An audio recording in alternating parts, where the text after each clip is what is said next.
Assalamualaikum warahmatullahi wabarakatuh.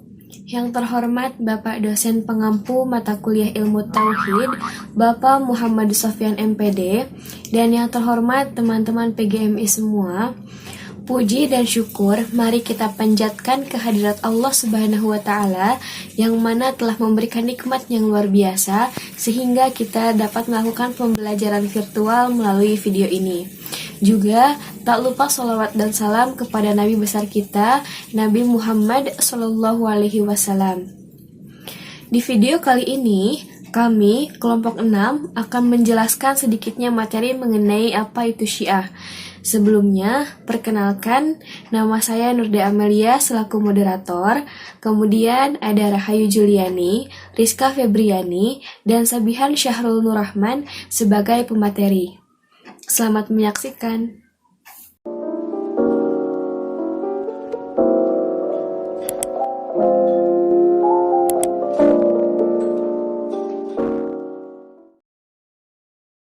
Pengertian Syiah. Syiah berasal dari kata syiatu yang artinya taat atau menuruti. Sedangkan menurut istilah, Syiah merupakan suatu golongan yang mendukung Ali bin Abi Thalib. Adapun pendapat lain yaitu dari Muhammad Husay atau Bi'i menyatakan bahwa Syiah adalah kaum muslimin yang menganggap penggantian Nabi Muhammad SAW adalah hak istimewa yang dimiliki oleh keluarga Nabi, dan mereka yang dalam bidang pengetahuan kebudayaan Islam mengikuti Ahlul Bait. Namun pada zaman sekarang banyak sekali orang yang beranggapan bahwa aliran Syiah merupakan aliran yang sesat, dikarenakan banyak yang terobsesi kepada Ali bin Abi Thalib dibanding kepada Nabi Muhammad SAW. Maka dari itu, pengertian Syiah secara global masih sulit dijelaskan dan masih diperdebatkan. Aliran Syiah bermula ketika Ali bin Abi Thalib menjadi Khulafa Rasyidin dan menerima tawaran tafhim atau arbitrase dari Muawiyah bin Abi Sufyan. Dikarenakan waktu itu Muawiyah bin Abi Sufyan merobek mushaf Al-Quran, sehingga Ali bin Abi Thalib tidak ada pilihan lain selain menerima tahkim dari pihak Muawiyah bin Abi Sufyan. Setelah Ali bin Abi Thalib menerima tahkim atau arbitrase dari Muawiyah bin Abi Sufyan, maka terpecahlah golongan Ali bin Abi Thalib menjadi 3 bagian, yaitu Syiah, Khawarij, dan Murji'ah. Yang dimaksud Syiah adalah golongan Ali bin Abi Thalib yang menetap mendukung Ali. Sedangkan Khawarij yaitu orang-orang yang keluar dari golongan Ali bin Abi Thalib dan mencap bahwa Ali bin Abi Thalib dan juga Muawiyah bin Abi Sufyan sebagai seorang pendosa, dikarenakan melakukan tafkim yang menurut mereka menyalahi aturan Allah Subhanahu wa taala. Sedangkan Murji'ah memihak ke salah satu di antara keduanya, namun keputusannya dipasrahkan kepada Allah Subhanahu wa taala.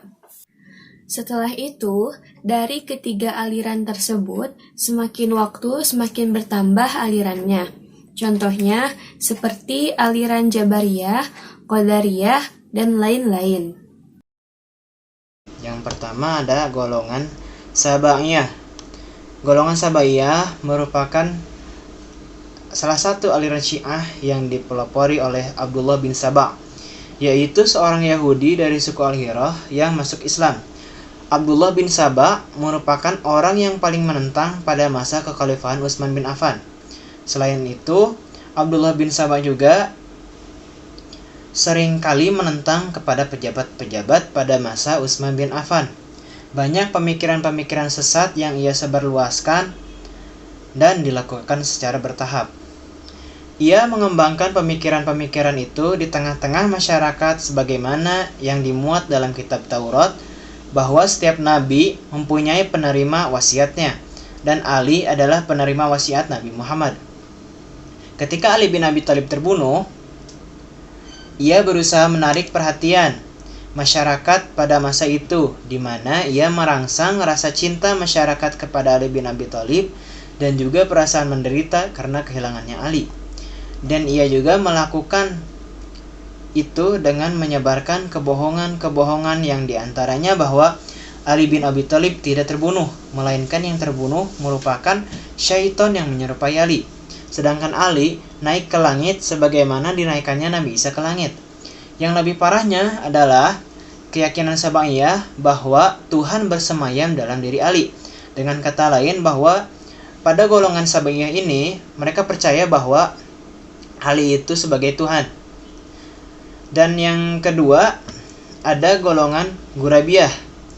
Pada aliran Gurabiyah ini tidak sampai menempatkan Ali sebagai Tuhan, tetapi pada aliran ini lebih memuliakan Ali bin Abi Thalib dibandingkan dengan Nabi Muhammad SAW. Mereka beranggapan bahwa yang seharusnya mendapatkan risalah kenabian adalah Ali bin Abi Thalib, tetapi Jibril salah memberi risalah dan jadilah risalah tersebut diberikan kepada Nabi Muhammad SAW. Kelompok ini disebut Gurabiyah karena mereka berpendapat bahwa Ali mirip dengan Nabi Muhammad, sebagaimana miripnya seekor burung gagak dengan burung gagak lainnya. Pandangan aliran ini disanggah oleh Ibnu Hazim. Pandangan ini muncul karena ketidaktahuan mereka tentang sejarah dan keadaan yang sebenarnya. Pada waktu itu, Nabi Muhammad SAW diangkat menjadi Rasul ketika Ali bin Abi Thalib masih kanak-kanak dan belum pantas untuk mengemban risalah kenabian. Dan yang ketiga, ada golongan Kaisaniyah. Orang yang mempelopori aliran ini adalah Mukhtar bin Ubaid al-Saqa. Asal mula aliran ini adalah berawal dari ia berada di golongan Khawarij, kemudian ia masuk kepada golongan Syiah. Nama Kaisaniyah memiliki hubungan dengan nama Kaisan, yang menurut beberapa pendapat merupakan nama lain dari Al-Mukhtar. Aliran ini memiliki keyakinan ketidaktuhanan para imam dari Ahlul Bait, sebagaimana yang dianut aliran Sabaiyah. Namun, didasarkan kepada paham bahwa seorang imam adalah pribadi yang suci dan wajib dipatuhi. Mereka percaya sepenuhnya kepada pengetahuannya yang sempurna dan keterpeliharaannya dari dosa, karena ia merupakan simbol dari ilmu ilahi. Para penganut aliran ini juga memiliki keyakinan adanya doktrin Bada', yaitu doktrin bahwa Allah mengubah kehendaknya sejalan dengan perubahan ilmunya, serta dapat memerintahkan suatu perbuatan, kemudian memerintahkan sebaliknya. Dan yang keempat, ada Syiah Imamiyah, aliran Syiah Imamiyah, yaitu dalam aliran ini, dalam kelompok Syiah Imamiyah ini sepakat bahwa Ali merupakan penerima wasiat Nabi Muhammad melalui nas.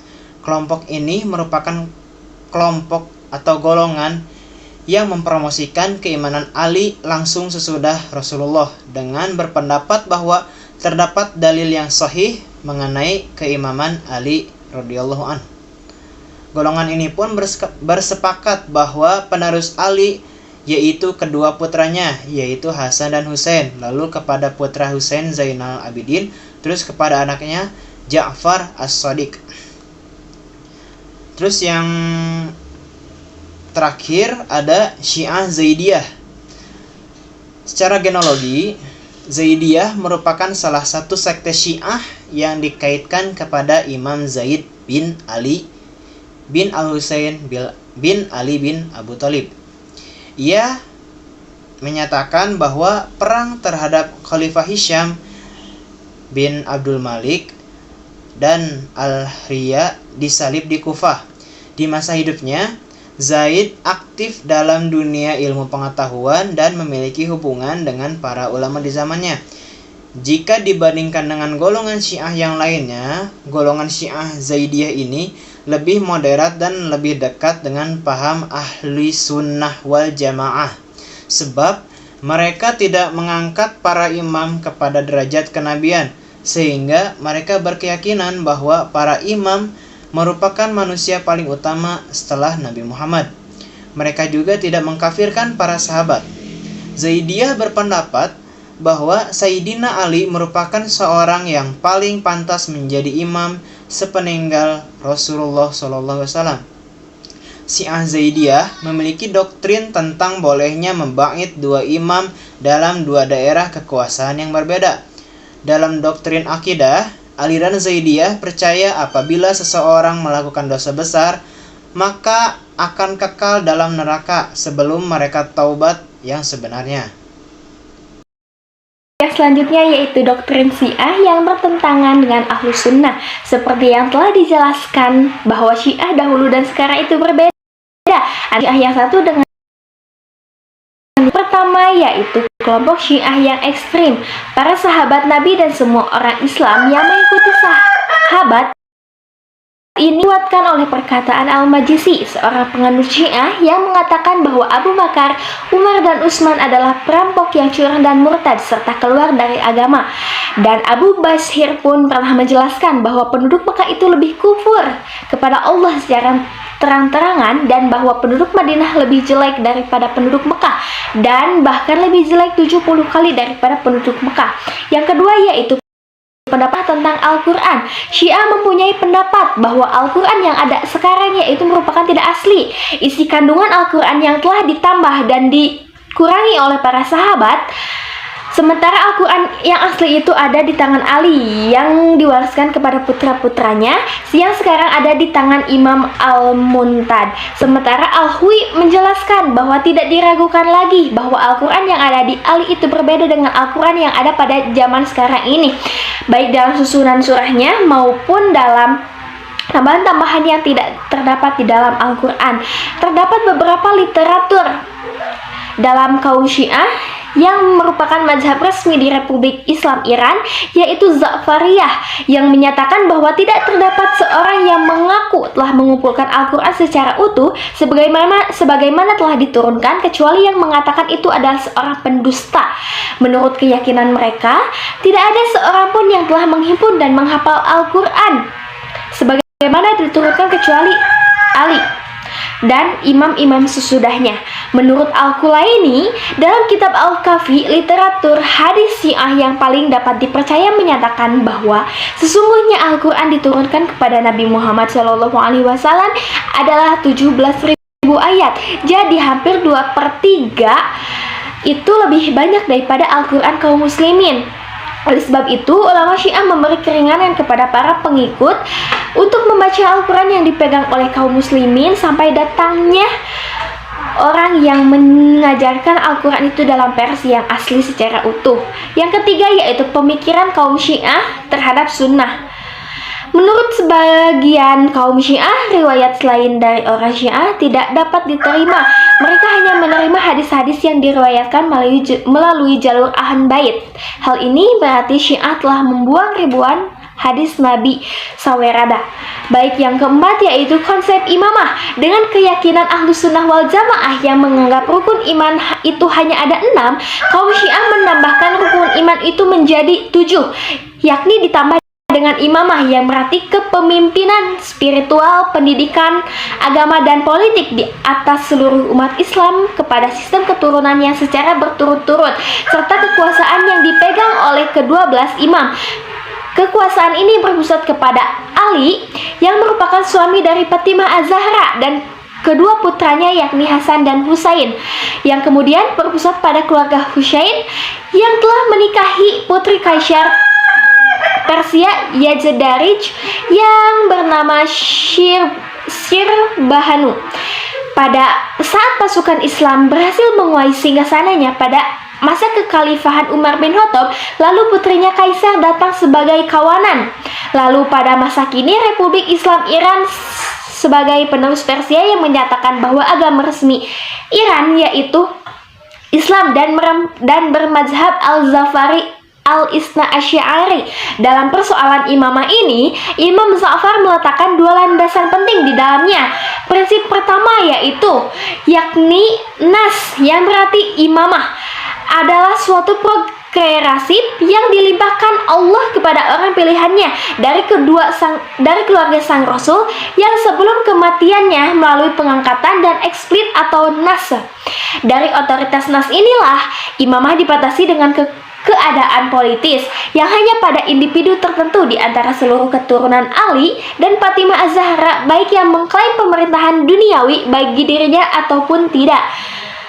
Nah, berarti pada hal ini pemindahan imamah melalui nas akan tidak menjadi lengkap atau menjadi sia-sia, terkecuali semuanya dilancarkan oleh Ali yang tentunya dipercayai jabatannya oleh Rasul sendiri. Dan intinya, nas yang diprakarsai oleh Rasul turun dari Ali kepada Hasan dan dari Hasan kepada Husain, dan kemudian bertahan di garis Husain melalui nas yang berturut-turut sampai pada Za'far. Nah, prinsip yang keduanya yaitu ilm, yang menurut Imam Za'far, seorang imam yang harus memiliki pengetahuan yang khusus yang diterimanya secara ilahiyah yang dapat dipindahkan kepada imam berikutnya sebelum pada kematiannya. Maka dari itu, pengertian imam zaman itu merupakan sumber ilmu keagamaan yang otoratif. Secara khusus, siapapun tidak akan dapat berjalan benar tanpa adanya keturunan tuntunan atau bimbingan darinya. Ilmu khusus ini termasuk makna eksternal atau dohir dan eksterik atau batin serta Al-Quran. Perpaduan antara nas dan ilmu inilah keduanya itu tidak dapat dipadukan antara saling dipindahkan, namun difungsikan sedemikian padatnya ke dalam kesatuan pandangan terhadap kepemimpinan keagamaan sehingga sangat mustahil memisahkan keduanya. Nah, yang kelima yaitu konsep taqiyah. Doktrin Syiah yang berbeda dengan aliran lainnya adalah taqiyah. Arti dari taqiyah itu yaitu menampakkan ucapan dan perbuatan yang berlawanan dengan apa yang disimpan di dalam hati.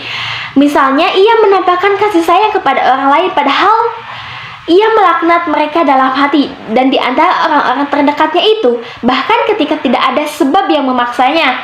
Konsep dan doktrin taqiyah ini diberlakukan oleh kaum Syiah dengan tujuan untuk melindungi Islam dan mazhab Syiah. Dan jika orang-orang Syiah tidak mengikuti taqiyah, maka pemikiran Syiah akan berakhir dalam kepunahan. Doktrin taqiyah bisa juga dipergunakan oleh semua orang di luar Syiah, termasuk kaum muslimin dan ahlus sunnah. Tujuannya yakni demi melestarikannya doktrin Ja'fari. Sebab menurut pandangan Syiah itu 90% ajaran agama terletak pada perwujudan cinta kepada agama, dan tidak ada agama bagi orang-orang yang tidak menunjukkan cintanya. Sehingga cinta inilah yang mengharuskan seorang penganut melaksanakan